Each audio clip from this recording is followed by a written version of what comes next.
Well, thank you so much for listening to the first ever episode of the Jack DeWolf podcast. It's so amazing that you're here, whether you're watching on YouTube through video or if you're listening to just audio on Apple Podcasts, Spotify, or wherever you listen to your podcast. Thank you so much from the bottom of my heart for tuning into the first ever episode. We're going to be using this podcast as a place to have, conversations with people of all kinds in creative media, whether you're a pastor, you're an author, maybe you're a singer or a songwriter, maybe you have a podcast of your own.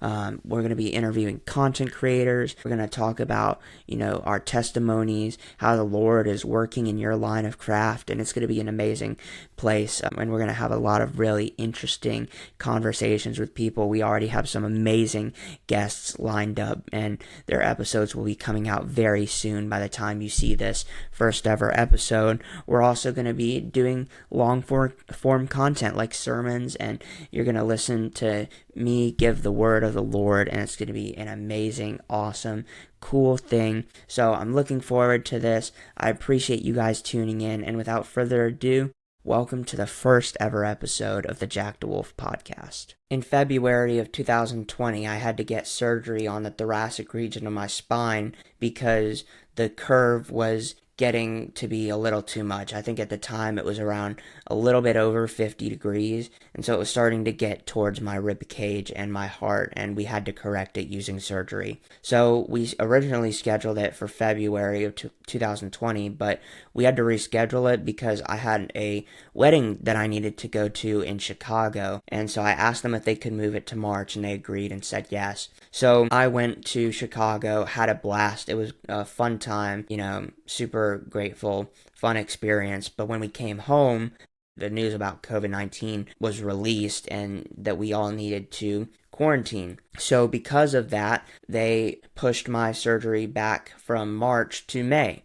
And then a few days before we were supposed to go to Atlanta to have the surgery done, they had to reschedule it again. But this time it wasn't as big of a jump. It was only from, I think it was originally a Friday, and then they moved it to a Tuesday. And that was because my surgeon wanted a specific doctor to help him with the surgery. And I said, doctor's orders, if that works for you, that works for me. At that point, I had kind of worked through all the nerves that I was having about having such a big surgery because, originally I thought it was going to be this day, and now it was a whole other month, and now it's a whole new day at a new time. So I had worked through all the nerves, but the surgery went great.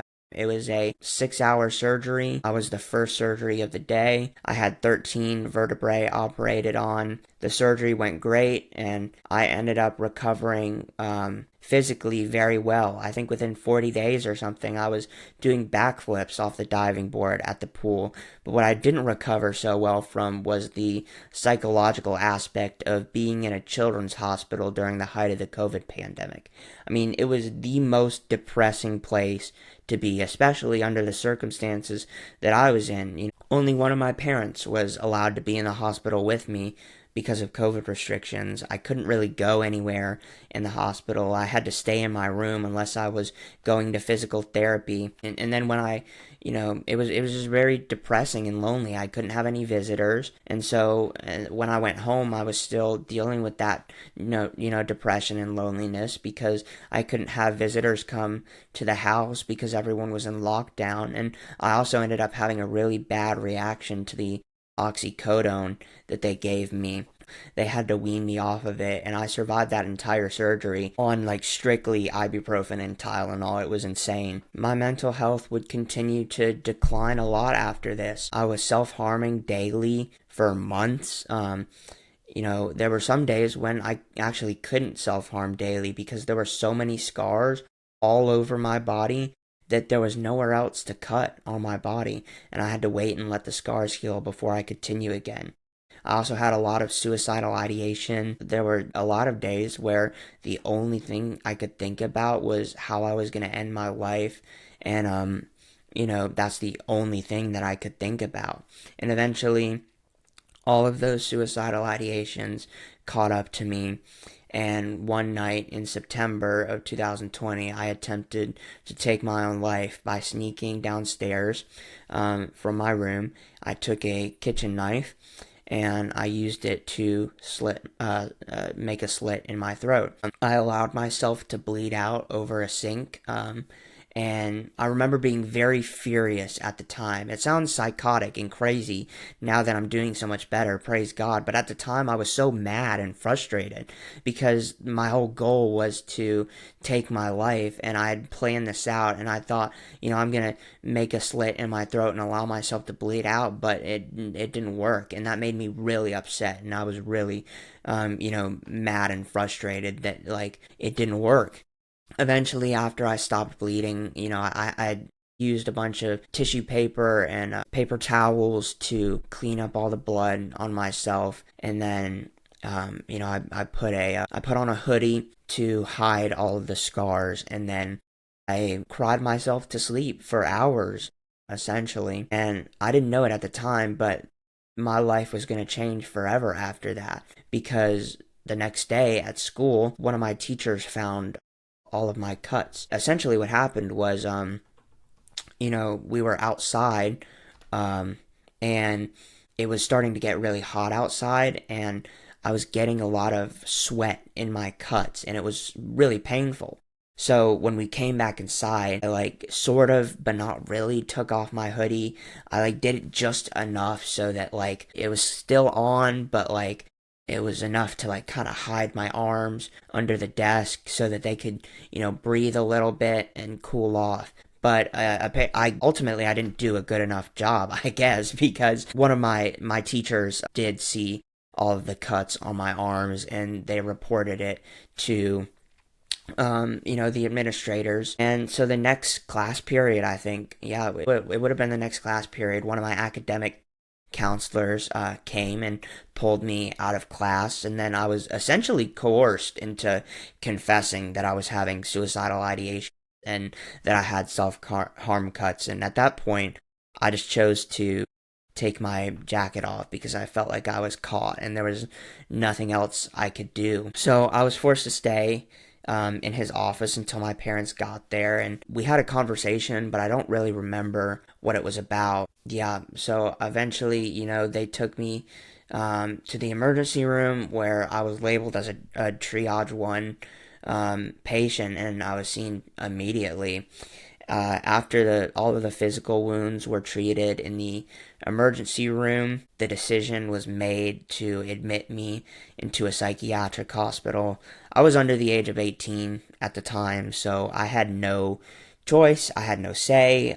My parents and the doctors in the emergency room that night made my choice for me. I remember I was pleading with them to just not let me go, and I was trying to come up with these ideas about how I was going to keep myself safe, and they would bring me home, and I would do this and that and put these parameters in place so that I could keep myself safe. But they just wouldn't hear any of it, and they made the decision to send me to a psych ward. So after they made that decision, they moved me to another floor that was higher up, and it was specifically for mental health patients. The room that they took me to was all white. There was nothing on the walls. There was one chair, and there was one bed that was very small and very uncomfortable. And yeah, there was a wide door like you would see in most hospitals, those big wide doors, and there was a wide window on the door too. And I couldn't see out of it, but the staff could, see into the room, so they could kind of check on me, see what I was doing at all times. I remember pacing back and forth in that room a lot. There was a lot of, I would just walk from wall to wall, and just, I had so much on my mind. There was so much going through my head. There was a lot to think about that night. It was just me and my mother. My dad was forced to stay out of the hospital. He was waiting in the car because of COVID restrictions. Only one of my parents was allowed to come in. I remember asking the staff there if I could have a blanket because I was so cold. I mean, at this time, I'd probably dumped out all the adrenaline in my body. I was just adrenaline crash after adrenaline crash, and so I was freezing cold, and I asked them if I could have another blanket because I was so cold, but they did not give me another one. And so eventually I crashed, I fell asleep, and maybe about 15-20 minutes later, I was woken up by my mother. A few people from the hospital staff was there, and two people that I didn't recognize. And I don't remember everything that they said, but I do remember they said, the two people that I didn't recognize, they said something along the lines of, we're going to take you to, and then said the name of the hospital that I was being taken to. So we all went downstairs. I said goodbye to my mother. I gave her my phone and everything else I had on me. I remember I checked the time on my phone before handing it over, and it was somewhere around 1 a.m. And yeah, I left with nothing except a hospital gown and a blanket from the hospital. I walked out, a big sliding door in the back of the hospital, and they put me in a private medical transport. There was a minivan, and yeah, after all of that, I'm now being taken by two strangers for an hour-long drive to this mental hospital. And I remember the music that they were listening to was wildly inappropriate. It caught me so off guard. And on the way there, I tuned out their music the best I could and was left to my own thoughts. And I was wondering, are my classmates gonna notice that I was even gone from class the following day? Like, are they even gonna notice I was gone for how long I was, which was, I think, 8 days? Eventually, we get to the mental hospital at around 2 in the morning. We stopped at a white tent, and the drivers rolled down my window because I was sitting in the back, and someone in a white suit and mask came up to me to get a COVID test for me, and once the test came back negative, they rolled my window back up and kept driving. I remember it felt very dystopian and unsettling. It felt like a decontamination thing, when you're going into a lab and you stop in the room and decontaminate yourself with the steam comes on you, and then you can go into the next room. That's kind of what this felt like a little bit. So they took me up to like a side door. We didn't go through the front because it was so late, but they took me to a side door at the hospital, and they said good luck, which felt like a really weird thing to say to someone who was just trying to like take their own life not that long ago. That kind of threw me for a loop there.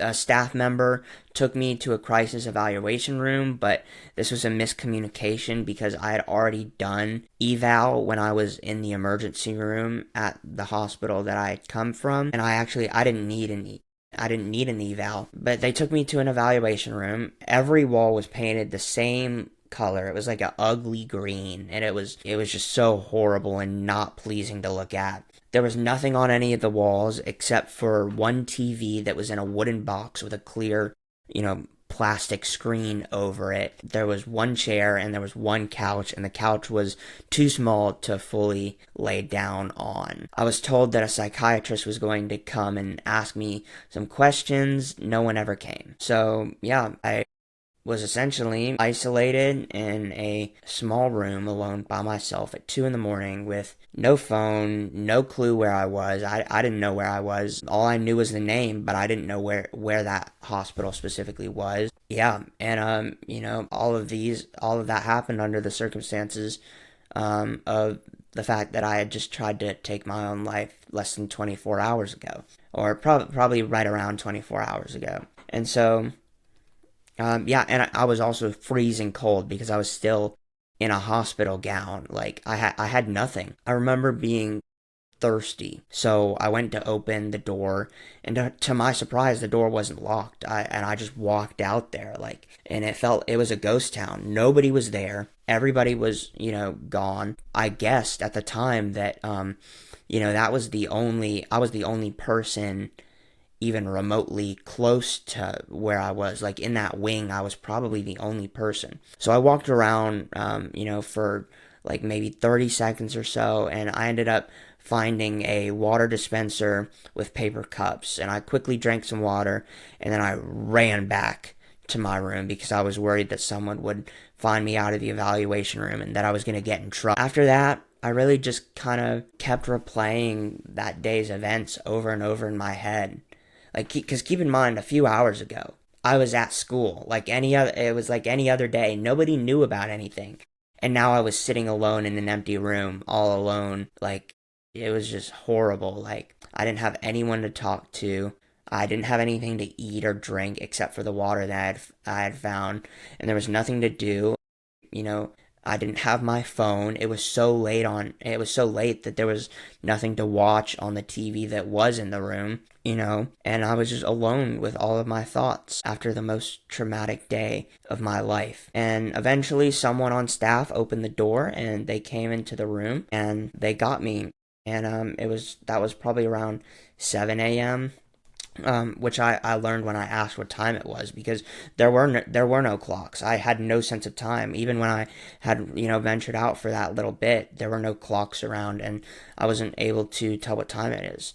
So I asked them what time it is, and it was like they said something like 7 a.m. So after they came to get me, they took me to the adolescent unit, which is where I ended up staying for the next 7 days. When I first got there, there was a large room that I guess you would consider it like a living room. And there was a lot of tables with chairs all around them. And there were benches that were up against the wall. And I was told to go sit at one of the tables. And so eventually, I sat at the table for a little bit. And then they called me up to the front of the room. And there were 3 chairs. And they all had like these carts, that you see like in doctor's office with the blood pressures and all of that stuff, the little like thing that they put on your finger to and all that stuff. And yeah, they took my blood pressure, they took my temperature using the forehead thing, and they got a bunch of other vitals. And at this point I was still in a hospital gown, and it was so humiliating to see everyone else in real clothes look at me in a hospital gown after the worst night of my life. Like, I looked horrible. And then after that, I was taken to my room where I would be sleeping, and they gave me some real clothes and allowed me to sleep for a bit. Now, the room that I was staying in, on the website, they look decent, right? The pictures that they show on the website look decent, but it was far from it in reality. I mean, the beds look like imagine like a gym mat, but if it was like deflated. And they had very thin sheets over it. No blankets, just a sheet. And one pillow that was wrapped in a very thin pillowcase. The windows in all the rooms were like kind of like opaque, stained glass. So you weren't able to see outside of the building. After I laid down in my bed, I realized that there was like right there was a security camera. 2 of them, actually. One of them was pointed at each bed, because we all had roommates while we were there. And so they had a camera pointing at each bed. And that's when I knew that I was watched everywhere I was, as long as I was in that building, even while I slept. And still, that trauma has stuck with me, because a big reason why I struggle to fall asleep sometimes still is because I always feel like I'm being watched while I sleep. Even though I know I'm safe, it's been hard to get over it. So later that day, I wake up and we get to a part of our schedule that's called reflection time. And reflection was basically an hour where we all had to go to our rooms and reflect. Most people didn't do this. Instead, we would all just kind of hang out with our roommate. But my roommate he would just sleep during this time, and that left me feeling incredibly bored, because I didn't have anyone to talk to or socialize with. He would just go to sleep. So I remember once we were sitting, I would sit at the edge of my door, and I would talk quietly with the people in the room across from me, and we would take like a rubber bouncing ball, and we would like roll it and bounce it to each other across the hallway. And it was all fun and games until, one of the nurses would come back and tell us to go back in our rooms and shut the door. The next day, I woke up with the lights in my room already on, and a nurse was next to my bed. This startled me awake very quickly, and she said that she needed to draw some blood, and she ended up sticking a needle in one of my self-harm cuts on my arm, and I remember it being so painful. So after that, we all went to the living room on the unit at around 7 a.m. to get our vitals for the day. And that's when I learned that, this was going to be like a regular kind of deal, regular kind of thing that we were going to do every day. And after that, we went to breakfast. I have dietary restrictions, and so I was unable to eat most of the foods that they provided. And I remember one of the nurses in particular got upset with me for only taking one thing, but it was like, it was the only thing that I could eat. Like, what do you want me to do? So, yeah, but I had no choice but to starve for a majority of my stay there. I remember later on in my stay that I was so hungry that I couldn't not eat anymore. And so I found a fruit bowl behind a door in our unit that only had bananas. And I didn't like bananas, but I had no choice but to eat it since I was technically able to eat it. And I remember one of the nurses caught me with it and got onto me for it, but chose to allow me to finish eating it since I had already unpeeled it by the time he found me. So after we ate, we all did a group session and then we had some time to chill. And this is where I was taught how to play Texas Hold'em, which for those of you who don't know, it's a variant of the card game poker. We weren't allowed to have much in there, but they did give us a deck of cards. And we weren't allowed to have normal pencils in the event that we would break them and use the sharp pieces of wood to hurt ourselves or someone else. So we had golf pencils, those super small, like little pencils. And yeah, we used those to write numbers on pieces of paper that we tore up by hand, and we used them as tokens. I remember this Texas Hold'em, it was like a staple of being in the hospital that we lived on. I mean, I was taught, and then I would teach new people who came in, and it's the one thing that a lot of us looked forward to being able to do, because there really wasn't a whole lot to do for fun. We were all there for rehabilitation, and a lot of the things we did, was group classes and things like that. We didn't really have a whole lot of fun time. So at around day 7, I knew that I was going to be getting out the next day, on day 8. And then I had this sad realization about mental hospitals, which is that you can't make friends. I mean, when I got there were people who I never met because they had left on the day I got there. And then by the time I left, everyone who was there when I got there had left, and it was just me. I had to say goodbye to everyone. Everyone I had met there, I just said bye, and everyone who met me had to say goodbye to me when I left. It's a really cruel and never-ending cycle. So finally, in the afternoon on day 8, one of the nurses told me it was time to go home. So I packed up all my things and gave Timmy the rest of my cash and told him to take care of himself. I said goodbye to everybody else, and then I have never seen or heard from any of them again. Because I arrived through the side door when I got there, it was so late. I had never seen anywhere near the front lobby, but I was taken through hallways I had never seen before until eventually we got to the front lobby. And we got there. I had never seen it before. It was all new to me. I was kind of still shocked a bit. My parents and my sister were all there waiting for me, and they were all crying. And I remember not understanding why they were so upset, because I was just so happy to be walking out of that scary building. I mean, walking through those doors out into the real world felt like the most amazing feeling I've ever felt. It felt like getting out of prison. So on the way home, we stopped at Chick-fil-A, where I had my first meal in over a week, or first real meal. And then once I got out, I stayed home for the rest of the week and recovered before going back to school. After I got out of the mental hospital, I started writing music to cope with all of the trauma that I had experienced. And eventually I would begin to actually record the songs and then release them.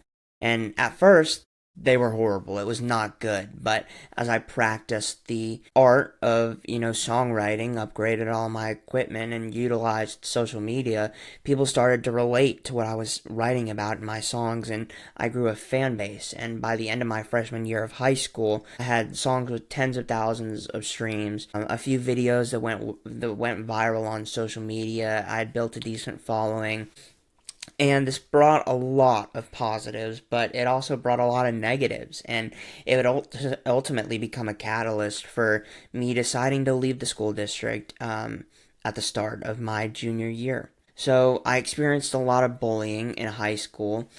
People started throwing, balled up pieces of paper at me while I was in class, and things started to escalate to pencils, pens, and other sharp objects that were dangerous. Cameras were set up in the classrooms, and administrators would stop by pretty frequently. Everyone was able to agree that they saw something hit me, but no one ever figured out who it was, and I still don't know who it was to this day. I remember it making me feel like I couldn't trust anyone, even my friends. Like, everyone in that class was suspects, and eventually it became so unsafe that the principal at the time elected for me to go to the media center and do my work there instead of, doing my work in class, because it was that bad. I was at a summer camp once with friends, and the building had no service.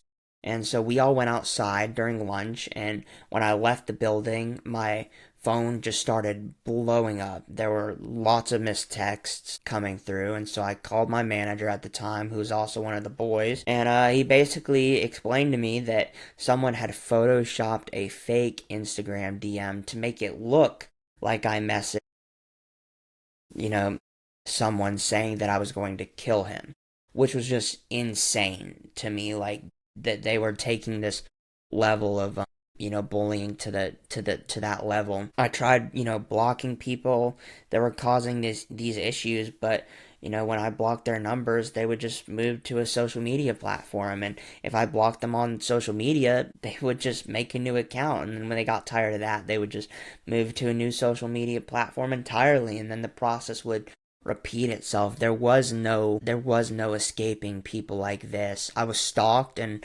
followed from class to class. Even if, like, some days I would take a different path to my next class to see if I was being followed, and then the stalkers would take the same route. One time I was followed up the stairwell while on my way to class, and when we got to like the landing of the stairwell, about halfway up, someone basically shoved me into the corner, the stairwell, and no one noticed because it was a busy transition period. The cameras that there were no cameras there. Like, it was obviously planned and premeditated. He knew what he was doing, and he waited, because the camera angles that you could see, it showed him, following behind me all the way to the bottom of the stairwell, and then it shows him, getting up the stairs before me. However, even though with my testimony and the camera angles that they can clearly see him closely following me, and even though I started up the stairs first, he made it up first somehow. Yeah, but apparently all of that was not enough to for them to do anything about it. I experienced a lot of sexual harassment, and in particular, one time that sticks with me the most was when I got to my theater class. There was a substitute teacher because our teacher was absent, and the teacher left very specific instructions for only me to go in the tech booth, put the projector down, and put on a movie so that the class could watch it, answer questions about the movie. So I was supposed to be the only person in there, according to the note our teacher left, and I had technical theater knowledge. I knew how to work everything and make what our teacher wanted to happen. Multiple students in that class vouched for me, and eventually the sub told me, okay, you can go up there and do this so we can get the class started. So, I went in there, I put the projector down, put the movie on for the class, and I was just chilling. And then at some point, not long after the movie started, someone turned off the house lights in the theater. They used one of the panels on the wall to turn the lights off. I couldn't override it because the light board wasn't on in the booth. So yeah, that's when I knew that things were gonna go south. And then less than a minute after that, another man in my class snuck into the tech booth, and 2 or 3 more people followed shortly after, which made probably around 5 people, including myself, trapped in this very small tech booth. And where I was supposed to be safe, I watched this man flash me multiple times. He would take his pants down and flash his butt, as well as shake his genitals around. This was not the first time that he had done something like this. He actually also did something similar when it was just me and a girl that I was friends with and him in a classroom and the teacher wasn't looking. And so I'm not sure how this boy was able to get away with this multiple times. It took me a very long time to realize that this man was a predator. Like, I kept coming up with reasons in my mind, like, well, he didn't touch me, or,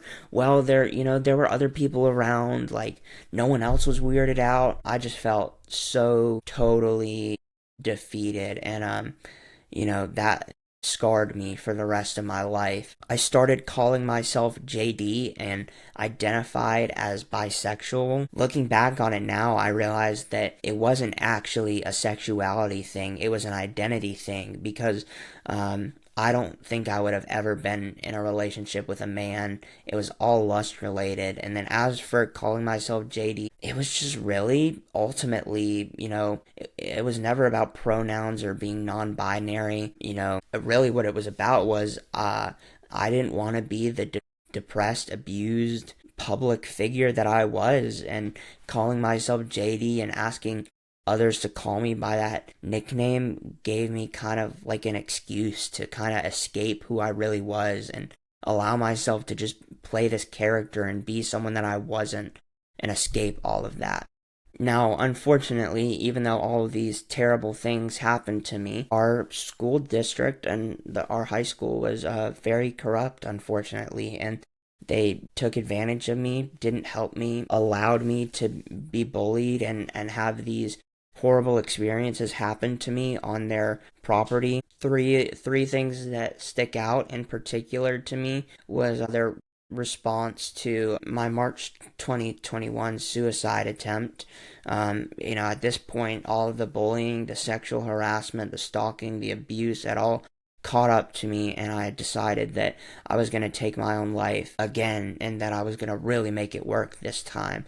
And I honestly think that I would have if, I didn't get caught in the way that I did. So, yeah, I decided that, I was going to do this. So I wrote a suicide note and I put it in one of my friend's backpacks. My original thought was they were going to find it after school ended, but I was wrong. They ended up finding it a class period later. And, 2 police officers showed up to my class, and they called me out by name to the teacher and then escorted me from the building I was in to the main building where the counseling office was. It was super embarrassing. They essentially perp walked me almost. Like, that's what it felt like. I mean, they basically just came to my class, called me out, said, hey, we need to take him. He needs to come with us, and just took me. And they explained, like, hey, well, we just got a call from somebody and we just wanted to make sure you were okay. And right then and there I knew that my friend had called the police on me. While I was sitting in the counseling office, I messaged that friend and found out, for sure that they had in fact called the police, and they notified the school about the situation. So eventually I sat down in an academic counselor's office. There was police officers there, my academic counselor was there, and one of my parents was there. And they had a printed out copy of my suicide note that I had written to my friend. Like a deeply personal letter that I had written to this friend. They had a printed copy, and every single one had one in front of them except for me.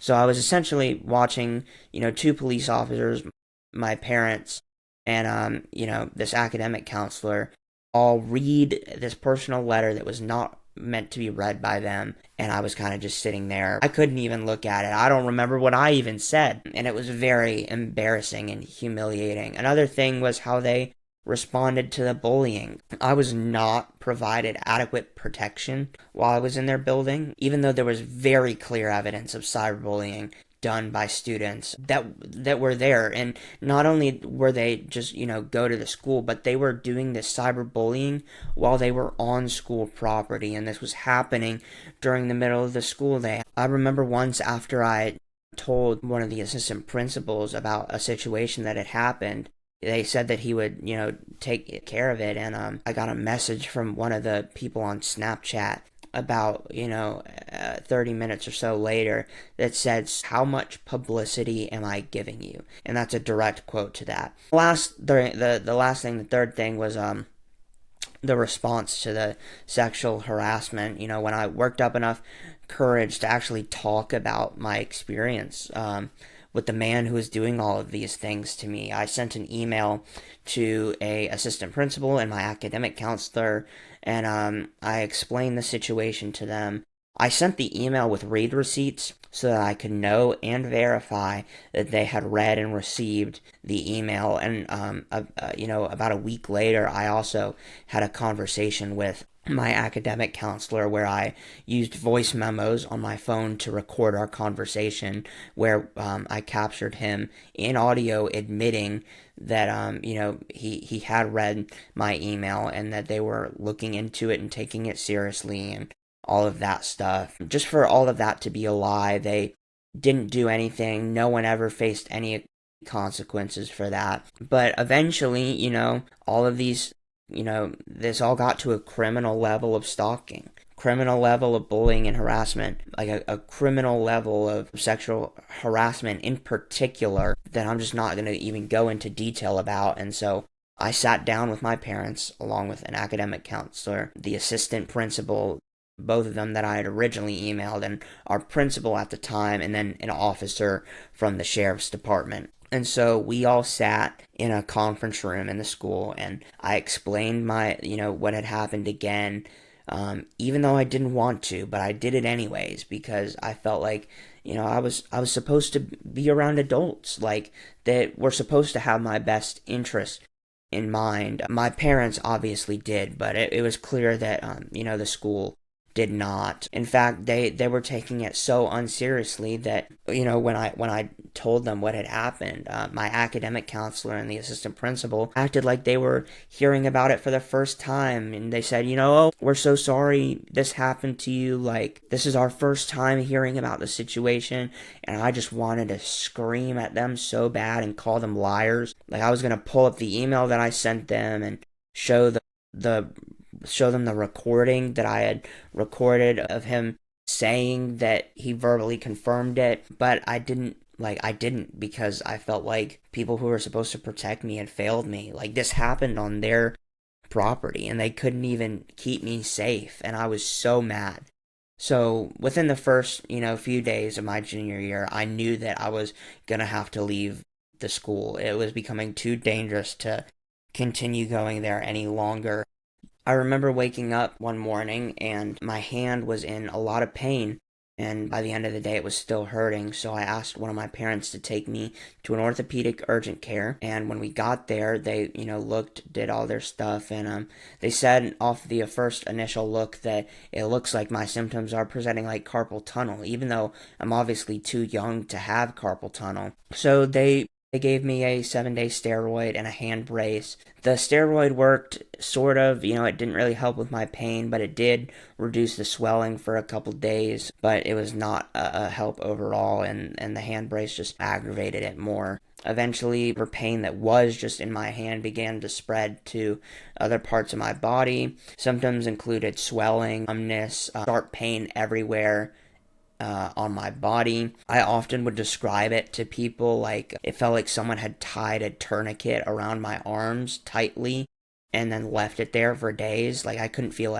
anything. Everything was numb. Soft things felt sharp to me. Sharp things felt even sharper. Oftentimes in the morning when I would wake up, it felt like someone had taken a mallet and crushed, smashed every bone in my body while I was asleep. And there were a lot of days that I couldn't get up out of bed on my own, and I needed someone to come help lift me up. When I was, in high school, once I barely brushed up against someone while walking from class to class, and it sent me into this state of shock, and my body just completely shut down. So my pain was out of control, and it was really bad, and this led me down a long area of tests and things like that. I had so many tests done. Just a couple that I've listed, in my notes. A nerve conduction study, which is basically when they send electrical signals in your nerves to detect if any nerve damage is there by seeing how you react.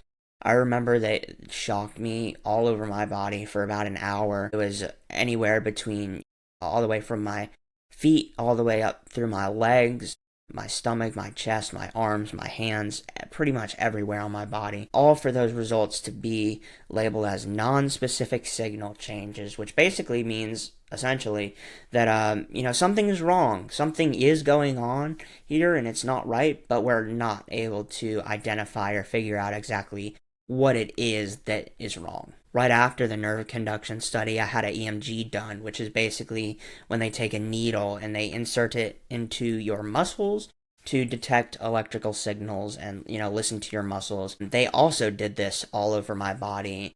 And I remember both the nerve conduction study and the EMG being incredibly painful. For most people, these two tests are more uncomfortable than they are painful, but there was clearly something out of pocket that wasn't right, and that was causing these things to be incredibly painful. Sometimes to the point that I thought I was going to pass out. I had a full spinal MRI as well, and one on my brain. If you've never had an MRI, it's basically like you get put into this tube that beeps loud noises at you, but imagine like being inside R2D2, but instead of like cute little noises, it's like loud and obnoxious. Not to mention you also have to like lay there and be as still as possible for the whole thing. I was probably in there for like about 30 to 45 minutes and it was incredibly boring.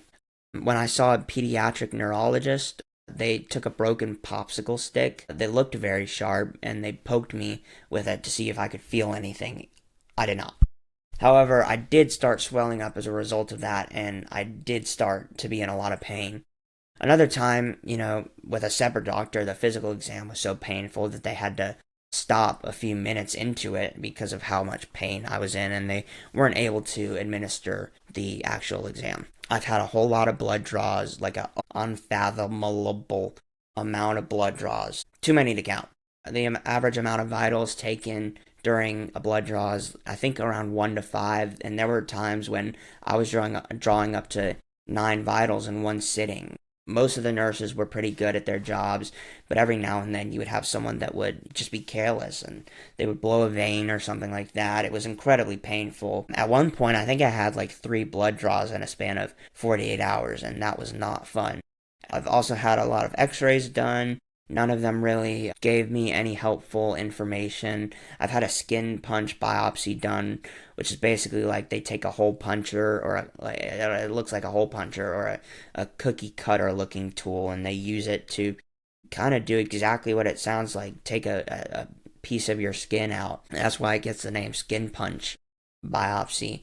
And that test was also negative. And then after that, I kind of just started declining to take more tests because I felt like I was going to be put through a bunch of painful procedures that were just going to come back with information that wasn't helpful, and I didn't want to keep putting myself in pain for nothing again and again. I was also a huge fall risk. There were so many times that I've fallen and passed out, I can't even count, but 2 times that really stuck out to me was one time when me and my friends were all walking in the woods. We were about a mile away from the house, and I knew that I shouldn't have gone, but I'd pushed myself to go, but because I missed my friends. I wanted to be with them, and out of fear of missing out, I went with them, and I ended up regretting it greatly. I ended up falling, and it caused me to have a lot of pain. It was obvious I didn't break anything, but you would have thought that I had broken something. I mean, I couldn't stand up on my own. I couldn't put any pressure on my legs. It's not like, we can just, we're out in the middle of the woods. We can't just call someone and say, hey, can you come pick us up in a car? Like, we had no choice but to walk all the way back. I remember 2 of my friends walking on either side of me. They were practically carrying me and holding me up straight as we tried to walk a whole mile back to our friend's house through woods to get back to where all of our parents were. And I remember being in a huge amount of pain the entire time. I was crying hysterically. And then eventually we got back to their house. I remember my friend sat me down in a chair on the front porch, and I was crying and crying and crying. I was just hurting so bad. And the last thing I remember from that night was I was looking at my parents' faces, and then the next thing I remember, I woke up in my bed the next morning. Another time that particularly sticks out to me was I was in our school's theater during a class period working on blocking for a show that I was in, and the drama classroom was connected to the theater through a hallway backstage. So I closed both of the doors so I didn't disrupt anything that was being done in the classroom. I ended up heading back to the classroom to ask my teacher a question, and I figured I would just be right back. So I left all my things, including my phone, which was my downfall, at the table I had set up in the theater. And while I headed back to the classroom, I ended up falling, and I became very dizzy and disoriented. And I kind of just laid there on the stage. I was so weak, I couldn't roll over, I couldn't push myself up. I tried to yell and scream for help over and over and over again, until my voice gave out. No one ever came. And I later found out that no one ever came because during that time, the entire fine arts building had gone to the cafeteria for lunch. I got a bad roll with the dice there. I wasn't able to call my friends for help. Like, I wasn't able to call anyone because I didn't have my phone. My cries for help weren't answered. I kind of felt like I was just gonna like lay there until someone found me. There was no getting out of this. Eventually, even though my body was in a lot of pain, my mind was able to think more clearly, and then I realized that I still had my AirPods in my pocket. So I used any strength that I had left to get them out of my pocket and into my ear, and then I waited for them to connect to my phone that was across the theater. I was so shocked that it connected from that far, and then I asked Siri to call my mom. She didn't answer, and then I asked Siri to call my drama teacher, and she did pick up, and I told her that I had fallen in the theater and needed help. People then came to get me, and I was taken in a wheelchair to the nurse's office where I waited for my dad to come pick me up and take me home. And I found out that I was, through estimated, windows, that I was probably laying on that stage crying and yelling out for help for just under an hour. And it's one of the most depressing things that I look back on and experiences that I've had. Finally, eventually, after all these months of testings, a doctor finally diagnosed me with a condition called central nervous system sensitization, which basically means that I'm oversensitized to pain. My brain reads everything as painful. After getting some genetic testing done, I also became a part of a very small handful of people with these two specific genetic mutations. While it wasn't, the cause or the smoking gun, so to speak, it did give us a lot of very interesting information that added up. It checked a lot of boxes. I kept, during this time, I kept asking myself if all of the pain that I was feeling was really real. I know that I can't fake swelling and other physical symptoms, but no tests showed anything, and it really played with my mind for a long time. I kept struggling with, having doubt and whether or not my pain was really real. Am I making this up? It had a lot of effects on me. I fell behind in school because I wasn't able to go anywhere physically. When I did go to school, I was pushed in a wheelchair to my classes by other students that I didn't know very well. I had no independence. Something that I realized later on was, I felt like I grew up so fast because of my suicide attempt. I was forced to grow up and get thrown into a lot of adult conversations because of my disability. And I now was in a position where I felt like very behind and like I wasn't growing up fast enough with all of the rest of my friends. I mean, eventually they moved to college and I had to stay home. All of my friends got their, driver's license and started hanging out more. I didn't get my license till I was 18. Like, it was unsafe for me to drive. My hands were so inflamed and puffy that I couldn't properly grip the steering wheel. Not to mention the faint risk as well. Would have been super dangerous to have me driving as a faint risk. I started realizing what it was like to really live with a disability. I mean, I couldn't just go hang out with my friends anytime I wanted anymore. Like, I wasn't able to walk, so I had to figure out, logistics of bringing a wheelchair with me, for the little amount of places that I could go. I lost the ability to do everything I loved. I couldn't write and record music anymore. I couldn't perform on stage, in shows and do theater anymore. I started, realizing things like my high school that I was going to at the time was not wheelchair accessible. Like, for example, the buttons to open doors were broken. So whoever was pushing me had to do this awkward dance of trying to keep the door open and then push me through it unless someone saw us, and then it would hold the door open. So it just, yeah, my condition was worsening every day.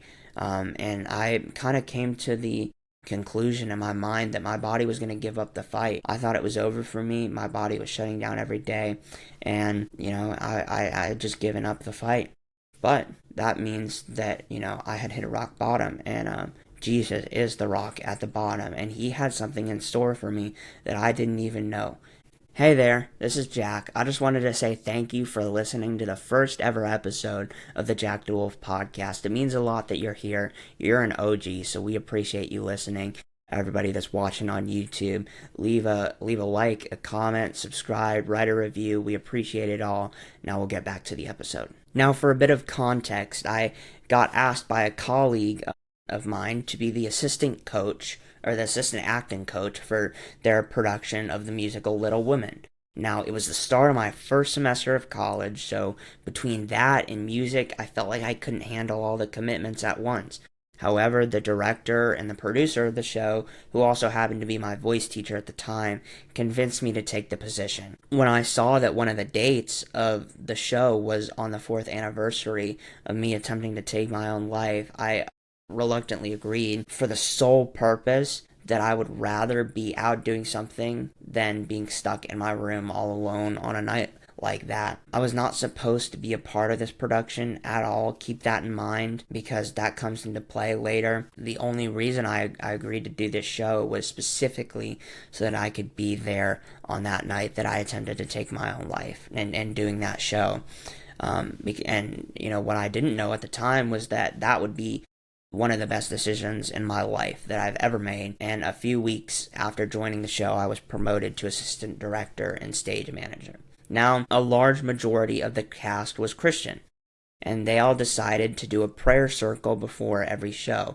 And they had done one the night before, and now they were doing one on the second night of the show, which is the 4th anniversary that I had attempted to take my own life. And I decided to join in and support my cast and my friends. To set the scene, we're all, now standing in a circle holding hands in a hallway stage right, and it was my turn to speak. I thought about saying, how today was 4 years since I had attempted my own life, and I'm so grateful to now be doing something that I love with the people that I love, but I didn't really want to put any negative vibes out before the show, so I just decided to not say anything, and instead I just said a prayer to a God that I didn't even know. I didn't even know who I was praying to, and at the time I thought that I was just speaking life and positivity into my cast, and while I was speaking, I opened my eyes, and the first thing that I saw was all of the cuts on my arms. They were like bright red. I mean, even though they were just scars, they just looked so bright to me. And right then, my hand started to shake from a tremor. And that's when a friend who was standing next to me squeezed my hand. And I instantly felt a sense of peace, love, calmness. It all flooded my body. After we left and started the show, I realized that was the first time that someone had applied pressure to me like that, and it didn't hurt. For the first time in over 2 years, I didn't feel any pain when someone touched me in the way that my friend touched me. And I would also later find out that the friend who squeezed my hand was not supposed to be in the show, because the original person that was supposed to play her role dropped out, and this girl happened to be, home from college and was able to take the role, and that's why she was in the show, and she was not supposed to be there, and neither was I.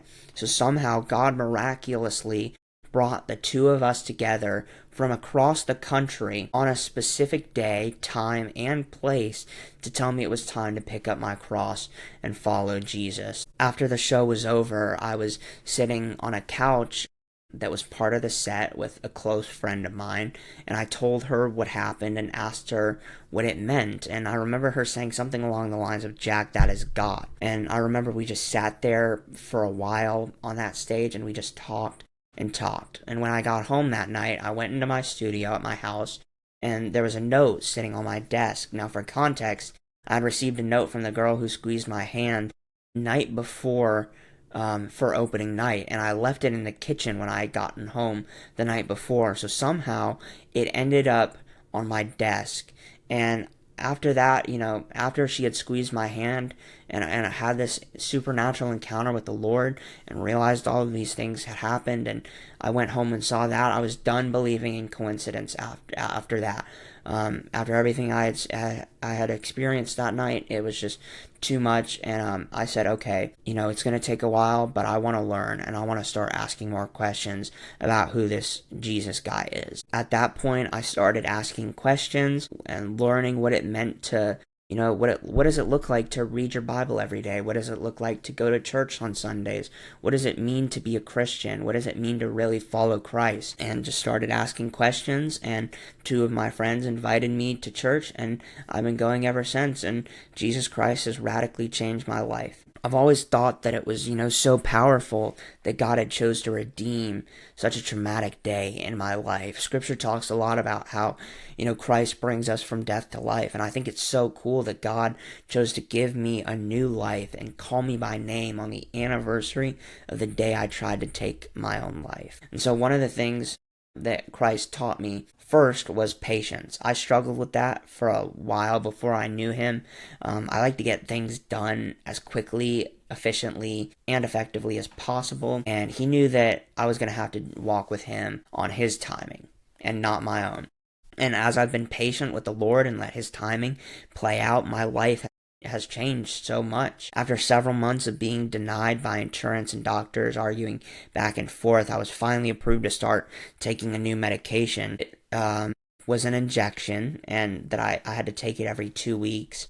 And slowly but surely it started working. My range of motion improved significantly, and I was able to do things I hadn't been able to in a very long time. Sit on the floor and lay my hand flat on a table. And so this would have been about 3 months before I met Jesus, and I had no clue what the Lord was about to do with my physical health yet. I got baptized, and what God did for me on the day that I was baptized and the days leading up to it was so special and moving.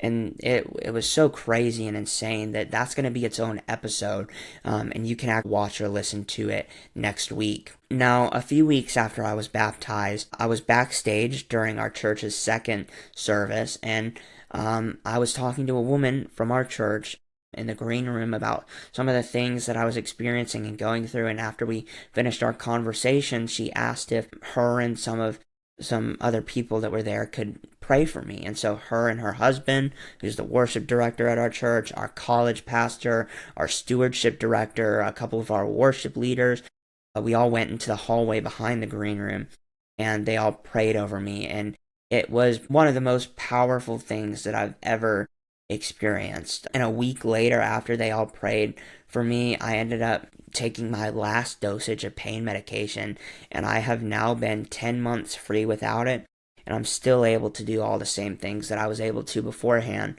just without the medication. Shortly after, I stopped taking antidepressants and relying on SSRIs to regulate my anxiety and depression, and I've now been 9 months free of antidepressants.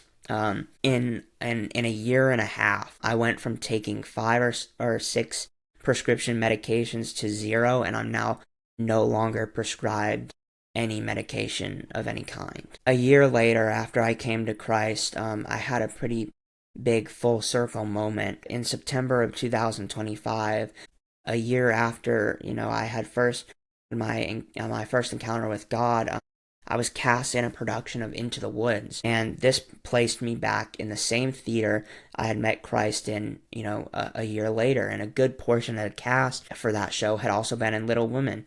And so this time I was on stage instead of behind the scenes, and we moved all of our set pieces and things like that from our rehearsal, that we were running rehearsals in, to the theater after our sits probe. And I remember getting there and doing a walkthrough of the building, and the theater had just had renovations done. They were being finished the same week that we moved in, and eventually everyone else got there, including the friend who I sat on the stage with and talked to after first experiencing the love of Christ. And we sat on the edge of that stage together and ended up reflecting on how crazy it was for both of us to be back in the same building a year later, and how significant it was to both of our stories. And being able to have that experience with that friend is something that I'll always hold close to my heart. And cherish forever. It was very special. A week later, on opening night, we all ended up back in a prayer circle in the same building, at the same spot within that building, with some of the same people who were there a year ago when I met Jesus. And this time, I knew exactly who I was praying to. Jesus Christ. This time, I didn't hesitate to tell my story, exactly how it happened, and we all praised God and celebrated what He has done for all of us and why that day was so significant. It was a huge full circle moment for me. I ended up getting matched with a service dog who's been an absolute lifesaver. She's a 2-year-old golden retriever, and she's the love of my life. She's such a sweetheart. Also, in December, I became 4 years clean of self-harm. I have been through a lot of horrible and traumatic things in my life. I've been used, abused, lied to, taken advantage of by those in higher authority and in power, and just about everything in between. But I hope that my story reminds you that God can change things and God can heal things. It doesn't matter how broken you are, because Christ was broken on the cross to repair it all. There is healing in the name of Jesus Christ. So, with that being said, that's the story of how God brought me from death to life. Well, if you're still watching or listening right now, that means that you have made it all the way to the end of the episode, which is really impressive. You just listened to me talk for an hour, and I greatly appreciate it. Thank you so much for listening to my story and how the Lord has been moving in my life ever since I came to Christ. Next week, we're going to be back with another episode talking about my baptism and how the Lord moved on that day and the days leading up to it. I met Bryce Crawford the night before I got baptized, and it's a truly incredible story, and I can't wait for you guys to all hear it next week. If you're watching on YouTube, make sure you leave a thumbs up on this episode and hit that subscribe button. We've got a ton of more episodes coming, and we're going to start bringing guests on very soon. If you're listening on Spotify, Apple Podcasts, or wherever you might be listening, make sure you subscribe there as well. We'll be back next week. Thanks so much.